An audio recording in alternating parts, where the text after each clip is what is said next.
Acts chapter 27. Paul sails for Rome. When it was decided that we would sail for Italy, Paul and some other prisoners were handed over to a centurion named Julius, who belonged to the imperial regiment. We boarded a ship from Adramyttium, about a sailful ports along the coast of the province of Asia, and we put out to sea. Aristarchus, a Macedonian from Thessalonica, was with us. The next day we landed at Sidon, and Julius, in kindness to Paul, allowed him to go to his friends so they might provide for his needs. From there we put out to sea again and passed to the lee of Cyprus because the winds were against us. When we had sailed across the open sea off the coast of Sicilia and Pamphylia, we landed at Myra in Lycia. There the centurion found an Alexandrian ship sailing for Italy and put us on board. We made slow headway for many days and had difficulty arriving off Cnidus. When the wind did not allow us to hold our course, we sailed to the lee of Crete, opposite Salmone. We moved along the coast with difficulty and came to a place called Fair Havens near the town of Lasea. Much time had been lost, and sailing had already become dangerous because by now it was after the Day of Atonement. So Paul warned them, "Men, I can see that our voyage is going to be disastrous and bring great loss to the ship and cargo, and to our own lives also." But the centurion, instead of listening to what Paul said, followed the advice of the pilot and of the owner of the ship. Since the harbor was unsuitable to winter in, the majority decided that we should sail on, hoping to reach Phoenix and winter there. This was a harbor in Crete, facing both southwest and northwest. The storm. When a gentle south wind began to blow, they saw their opportunity, so they weighed anchor and sailed along the shore of Crete. Before very long, a wind of hurricane force called the northeaster swept down from the island. The ship was caught by the storm and could not head into the wind, so we gave way to it and were driven along. As we passed to the lee of a small island called Corda, we were hardly able to make the lifeboat secure, so the men hoisted it aboard. Then they passed ropes under the ship itself to hold it together, because they were afraid they would run aground on the sandbars of Syrtis. They lowered the sea anchor and let the ship be driven along. We took such a violent battering from the storm that the next day they began to throw the cargo overboard.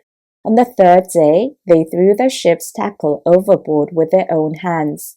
When neither sun nor stars appeared for many days and the storm continued raging, we finally gave up all hope of being saved. After they had gone a long time without food, Paul stood up before them and said, "Men, you should have taken my advice not to sail from Crete. Then you would have spared yourselves this damage and loss. But now I urge you to keep up your courage, because not one of you will be lost. Only the ship will be destroyed. Last night an angel of the God to whom I belong and whom I serve stood beside me and said, 'Do not be afraid, Paul. You must stand trial before Caesar. And God has graciously given you the lives of all who sail with you. So keep up your courage, men, for I have faith in God that it will happen just as He told me. Nevertheless, we must run aground on some island, the shipwreck.'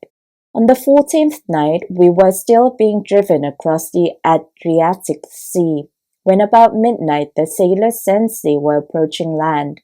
They took soundings and found that the water was 40 meters deep. A short time later, they took soundings again and found it was 30 meters deep. Fearing that we would be dashed against the rocks, they dropped 4 anchors from the stern and prayed for daylight. In an attempt to escape from the ship, the sailors let the lifeboat down into the sea, pretending they were going to lower some anchors from the bow.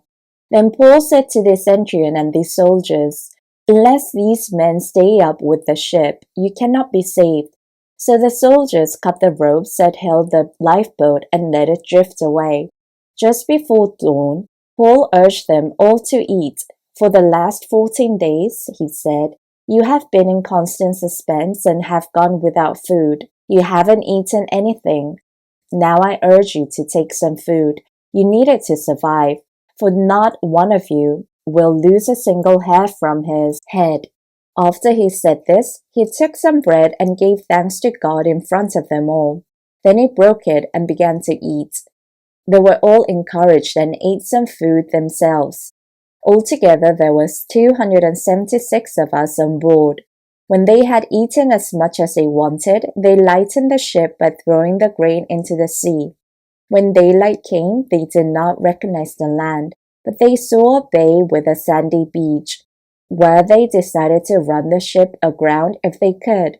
Cutting loose the anchors, they left them in the sea and at the same time untied the ropes that held the rudders. Then they hoisted the foresail to the wind and made for the beach. But the ship struck a sandbar and ran aground. The bow stuck fast and would not move, and the stern was broken to pieces by the pounding of the surf. The soldiers planned to kill the prisoners to prevent any of them from swimming away and escaping. But the centurion wanted to spare Paul's life and kept them from carrying out their plan. He ordered those who could swim to jump overboard first and get to the land. The rest were to get there on planks or on other pieces of the ship. In this way, everyone reached land safely.